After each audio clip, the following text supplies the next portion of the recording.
the liberations in this 21st century. So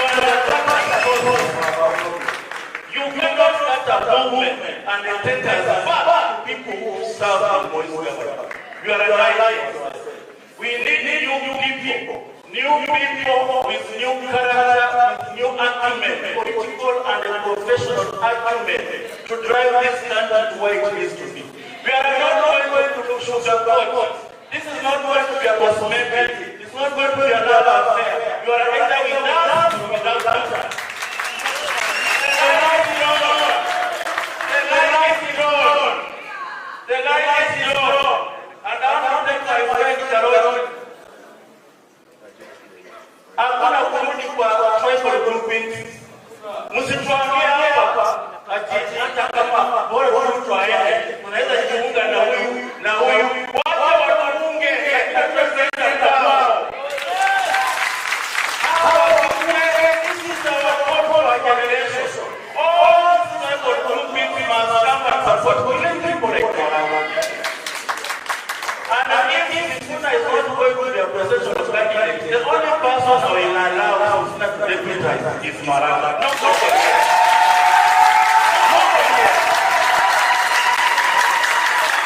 Tomorrow the deputize is the same we want to take out. You are not going to get everyone. No, you are not. No, you are not.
I was elected with 25,000 votes. My other tribe, so I always been manufactured by our leaders. back there. Do not look at Malaga in terms of strike. You will not achieve it. The call for the young generation on the street was strikeless. Why do you want to take them back there? They say strikeless. They say strikeless. Why do you want to take them back there? Look at a person of the character that needs to change this country. You talk about Singapore. You talk about the bureaucratic institutions that drove Singapore to where it is. In Singapore, which was just a failed economy at our independence, they look at the education system, health system, bureaucratic institutions, value addition to agriculture and manufacturing. That is not happening in Kenya. You cannot achieve Singapore. You cannot achieve Singapore. You have to change our institutions for you to achieve Singapore. In Kenya here, what is not expressly forbidden in the law, it is allowed. In Singapore, what is not expressly allowed in law, it is forbidden. Those are two different countries. You must change our institutions, our values for us to achieve Singapore. And we walk this journey even if it means being the Lord voice. But we must not sugarcoat about changing this country. Whether we do it or we forget it. We are the last generation to change our country democratically. If we fail, the young people following us, the generation that are going to burn this country. Wakaanza kutoka mashule. Wakiwazana mashule, watakuja kutoka hii Nairobi. If we do not protect this country, our young people will be banned again. We have an opportunity to serve our country. Thank you very much.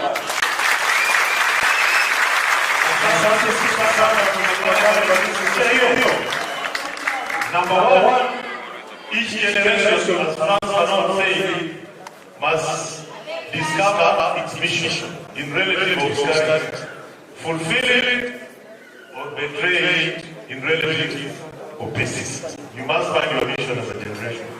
Two, you all remember Emperor Aurelius. He said, when you have a mission, be ready to walk alone. Aurelius told us, the opinion of 10,000 men is useless if none of them has any expertise on the subject matter. So never fear walking alone. The final thing I want to say before I leave is, call on the police and the leadership of Kenya Kwanza to stop looking at the Kenyan youth as gazelles for police to practice their shooting skills. We are tired of the Kenyan young people being the targets for police, either for refresher shooting courses or they make targets with their guns. They cannot just continue killing them like this. It has to stop. Today, we are talking about compensating the victims of protests. What have they done? They have borrowed the compensation used in ambulance cases, road accident cases, which averages about 1.5 to 2.5 million.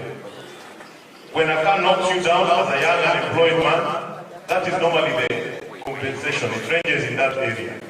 Why they've chosen it, I do not understand. But this is the question. An accident is an accident. There is no intention to kill you. So and there will be something lawyers call contributory negligence. So maybe the negotiations are put that as the average. But when a police person intentionally aims a gun at your head and kills you, how can the compensation be the same as that of a victim of a road accident? And they are telling us that the budget for compensation is housed at the office of the president. The same people who are responsible for killing our young, instead of putting it where the Constitution requires, the Human Rights Commission. So they kill you, they tell you come to us, we will pay you. And they're not talking about justice. Those who killed the young people should have been held accountable. They should have been identified and charged before a court of law. What they are doing, they even don't know the name because they are not truly religious. It could be expiation, what they are trying to do, or some form of atonement. But they don't even use those words. Because to use those words, you must first accept you are guilty. Then you seek reconciliation. You must say, I did this. So as part of my expiation or atonement, I am compensating this. It is not about the value of life. So what they are doing there, we completely disagree with it. It is the wrong way. And they will rush to do it because the 2 billion is in the supplementary budget. They have not published the list. Nobody knows who is there. There is no transparency. But the only hope I will give you, young people, if we are united and we work together, share our common purpose and deliver it, we will give you justice and accountability.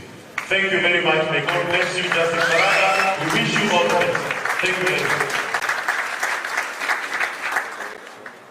Thank you very much, Honorable Karoli Omondi, my Jirani, and the gentleman who took me through primary school. Thank you very much for honoring our invitation.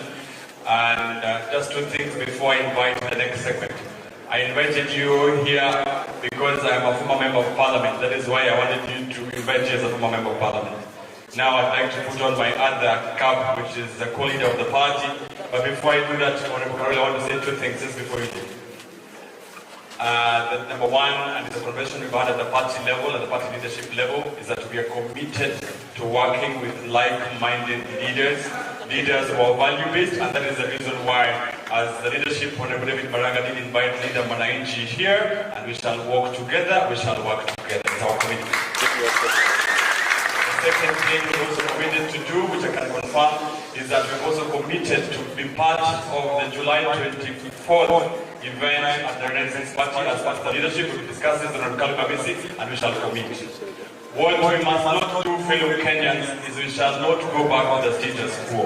We must work as like-minded leaders to give Kenya what Amisi and his party call a renaissance, what we call here a reset, a restoration, and a rebuild. So pass our regards to the Leader Mwananchi comrades, tell them we're together, and we will show up at the next Leader Mwananchi event when we're invited, so that we start working this journey together. Thank you very much, and we pass our regards. Thank you very much. Thank you. Now, we don't take too much time. We are committed to finish this meeting at 12:30, and we are strictly going to do that. I am going to people to invite my Honorable David Maraga. I'd like to invite Dr. Justice Juma, the party leader of Justice and Freedom Party, a young man for many years, and thank you so much for honoring our invitation and for coming. Please come and spend a few minutes here before I invite Dr. Ruben Kigame. Thank you very much. Please give our chance for our party leader, Justice and Freedom Party. Thank you so much. Thank you so much, Honorable Dental Party Leader. Wananchi wote, Bwana asifiwe. Naanza hivyo ndio yule jamaa asijue kwamba yeye anadanganya watu na Bwana asifiwe peke yake. I'm really looking for Justice and Freedom Party, and take the opportunity to congratulate UGM Party for this wonderful occasion that you both invited us to. And also, I would like to congratulate you for bringing to Kenya such a wonderful presidential candidate, Honorable David Maraga. David Maraga stands out for integrity, accountability, and the rule of law that we actually need today. And we, at the Justice and Freedom Party, we seek cooperation with such like-minded agencies so that we may serve Kenya with leadership that does not sacrifice themselves, with leadership that does not please them, but feels them. How can they deliver justice when their hand is soiled with blood? Gentlemen, I have three words here that remind me of the cruelty of us coming out to exercise our duty as patriotic Kenyans to rise against corruption, to rise against impunity, to rise against theft, to rise against tribalism, and all the ills that actually has been reversing our prosperity. In the street, they killed. Downtown bodies is incoherent. And I keep telling them that treachery begins treachery. If you kill mercilessly, you will also receive mercilessness. The things that are happening in our schools today, they are not new. Somebody planted them, and they cannot run away from them. When children are doing exactly what they've been doing, they should not start pointing fingers to parents. The responsibility lies with them. And as a Justice Party, we are coming out at a time like this with you to hold hands and work together. And this I would like to remind you. When you are almost at the peak, the road gets twisted. The path winds up. And most of the time, that is when people give up.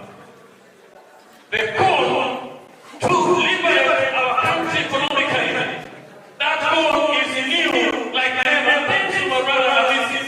When you hear him talk, then we can assure that this time we are not coming out on a bullet for movement and try to undefined movement, but to one another, which is to save our country and restore dignity of Kenya and bring Kenya to the table of nations where we can participate as people, but I know our stake.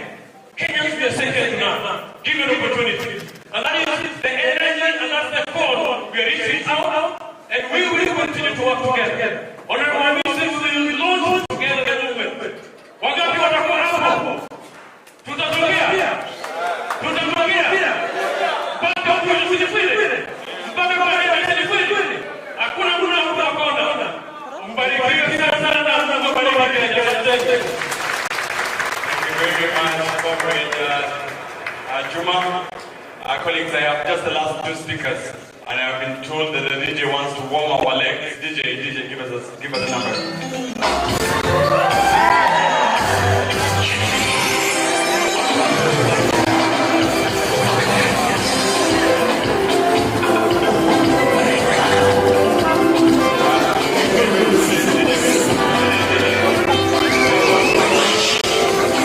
Please feel free to dance. I will be the father who is good at what we will feel free to dance. Please go ahead, DJ.